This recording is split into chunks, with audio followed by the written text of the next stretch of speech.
श्री गणेशाय नमः।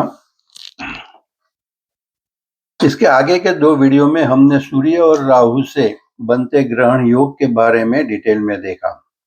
आज हम इस वीडियो में चंद्र और राहु से बनते ग्रहण योग पर डिटेल में समझेंगे। आप सभी को रिक्वेस्ट करता हूं कि मेरी चैनल दिव्य एस्ट्रो को सब्सक्राइब करें, लाइक करें और शेयर करें ताकि दूसरों को भी उसका लाभ मिले, और बेल आइकन को दबाने को मत भूलिए ताकि आपको मेरे हर वीडियो सही समय पर मिलते रहे। चंद्रमा और राहु की युति से बनने वाला ग्रहण योग ज्योतिष में एक महत्वपूर्ण और संवेदनशील योग माना जाता है। जब जन्म कुंडली में चंद्रमा मतलब मन, भावनाएं, मानसिक स्थिति और राहु मतलब माया, भ्रम, असामान्य परिस्थिति एक ही भाव, एक ही राशि में आ जाते हैं, तब इसे चंद्र राहु ग्रहण योग कहा जाता है। यह योग ठीक उसी तरह प्रभाव डालता है जैसे आकाश में चंद्र ग्रहण के समय चंद्रमा पर छाया पड़ती है।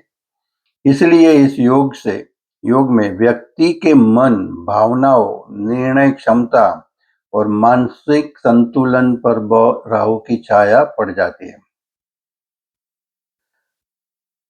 इस योग के प्रभाव भावों में फल और कुछ सरल उपाय विस्तार से बताए गए हैं। पहले देखते हैं कि ग्रहण योग का सामान्य प्रभाव क्या रहता है। चंद्रमा मन और भावनाओं का प्रतिनिधित्व करता है। जब राहु उसके साथ आ जाता है तो व्यक्ति के मन में कई प्रकार की उलझन, भ्रम और अस्थिरता पैदा हो सकती है। उसका मुख्य प्रभाव यह होता है कि व्यक्ति का मन बहुत चंचल और बेचैन हो सकता है।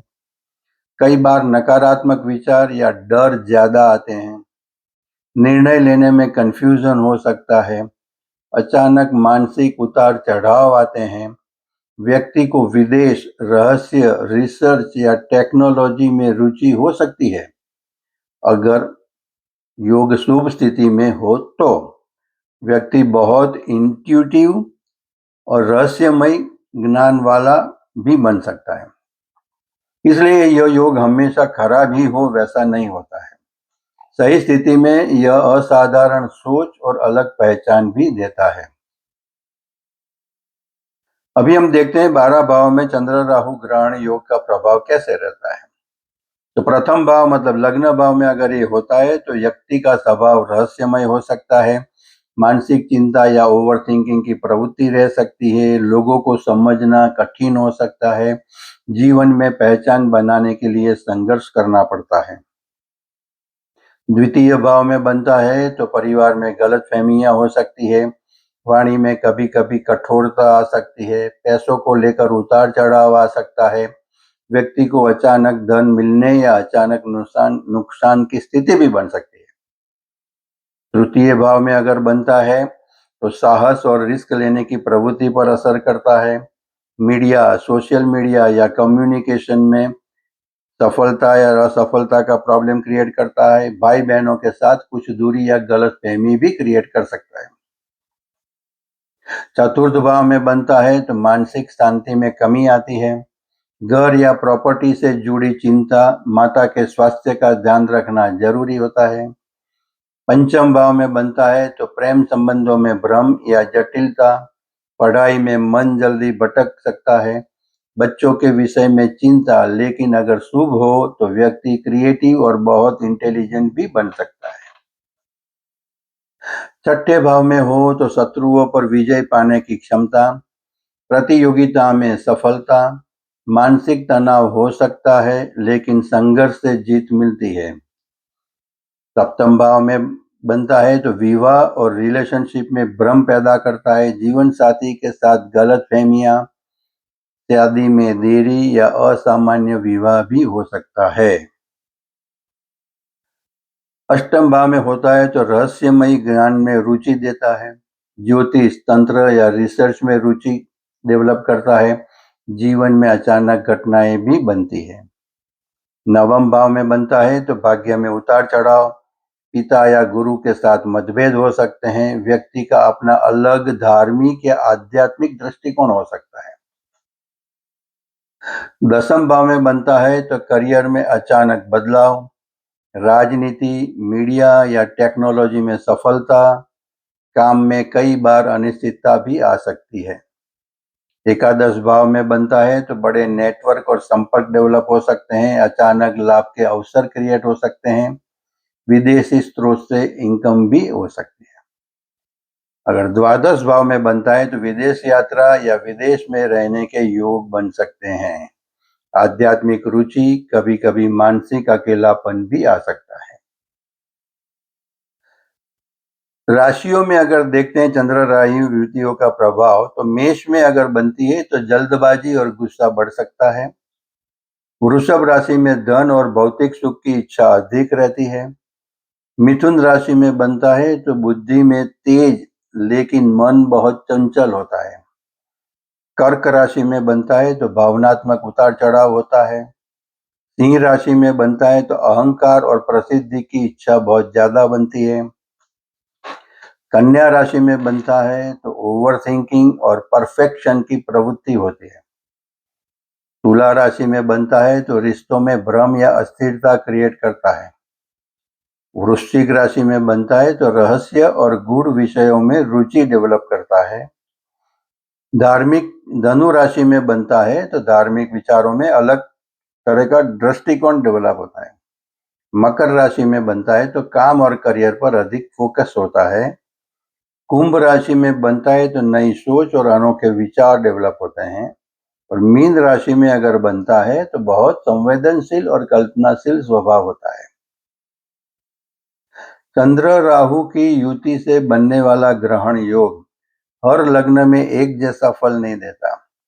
किसी लग्न में यह योग मानसिक तनाव, भ्रम और जीवन में उतार चढ़ाव ज्यादा देता है, जबकि कुछ लग्नों में यही योग व्यक्ति को असाधारण सोच, प्रसिद्धि और अचानक सफलता भी दे सकता है। इसलिए इसका प्रभाव काफी हद तक लग्न और चंद्रमा की स्थिति पर निर्भर करता है। नीचे सरल भाषा में समझते हैं कि किन लग्नों में यह योग ज्यादा चुनौतीपूर्ण होता है और किन लग्नों में अच्छे परिणाम दे सकता है। जिन लग्नों में चंद्र राहु ग्रहण योग ज्यादा चुनौतीपूर्ण माना जाता है वो एक है कर्क लग्न। कर्क लग्न में चंद्रमा ही लग्नेश होता है। जब राहु चंद्रमा के साथ आ जाता है तो व्यक्ति के मन और व्यक्तित्व पर सीधा असर पड़ता है। उसका संभावित प्रभाव वो होता है कि मानसिक तनाव और चिंता ज्यादा होती है, भावनात्मक अस्थिरता डेवलप हो सकती है, गलत फैसले लेने की संभावना, रिश्तों में गलतफहमी हो सकती है। इस लग्न में चंद्रमा मजबूत होना बहुत जरूरी होता है। दूसरा है वृश्चिक लग्न।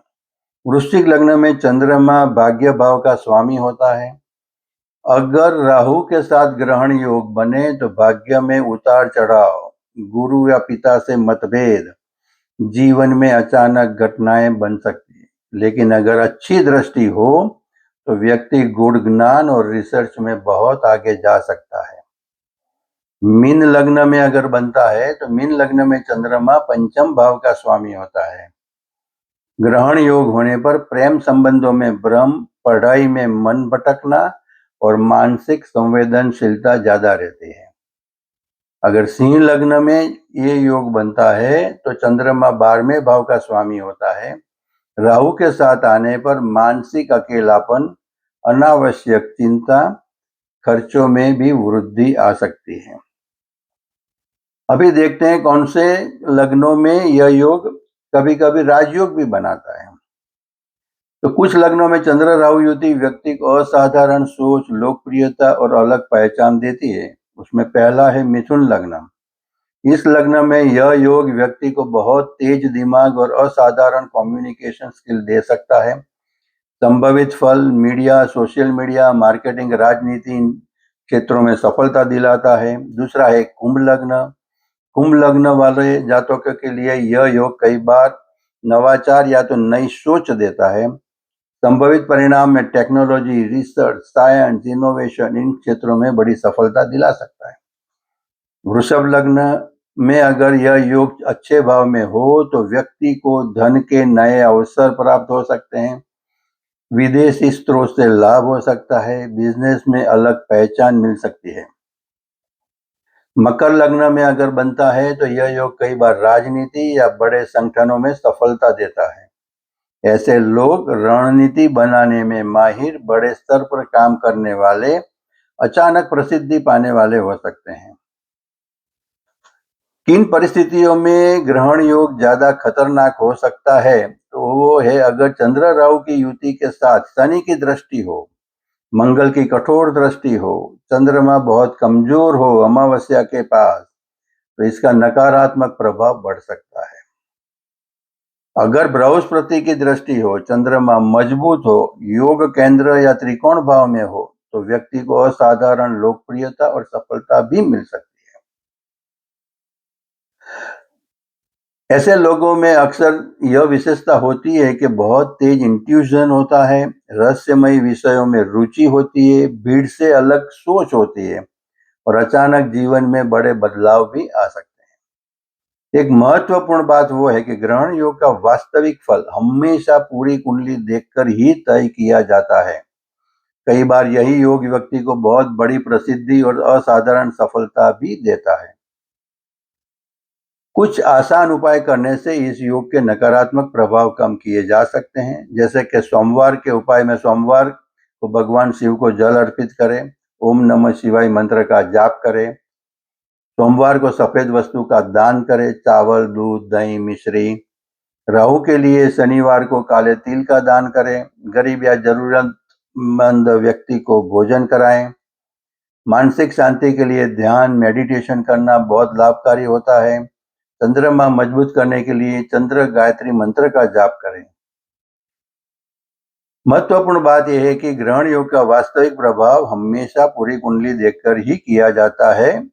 कई बार यह योग व्यक्ति को असाधारण बुद्धि, शोध क्षमता और बड़ी सफलता भी देता है। आज हम यहाँ तक देखते हैं। अगले वीडियो में हम मंगल और राहु की युति से बनने वाले अंगारक योग पर डिटेल में समझने की कोशिश करेंगे। अगर किसी को मेरे साथ पर्सनल कांटेक्ट करना हो, कंसल्ट करना हो, तो मेरे व्हाट्सएप नंबर है +918866222122। आप सभी को फिर से रिक्वेस्ट करता हूँ कि मेरी चैनल दिव्य एस्ट्रो को सब्सक्राइब करें, लाइक करें और शेयर करें, ताकि दूसरों को भी उसका लाभ मिले।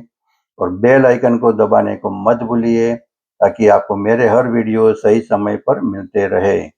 धन्यवाद। श्री गणेशाय नमः।